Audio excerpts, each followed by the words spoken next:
Choose the entities to estimate with the Select command. Then select the tag you want to apply. All the entities corresponding to the proper characteristics will be highlighted in the model.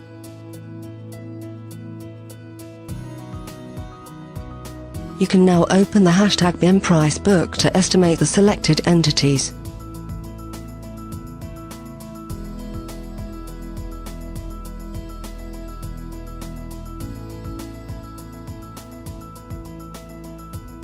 Thanks to the #BIM in the price book, only the items meeting specific entities' characteristics will be filtered.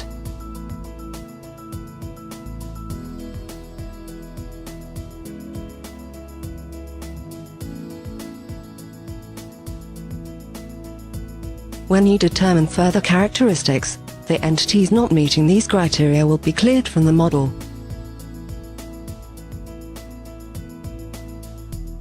Until you view only the items satisfying all the set conditions.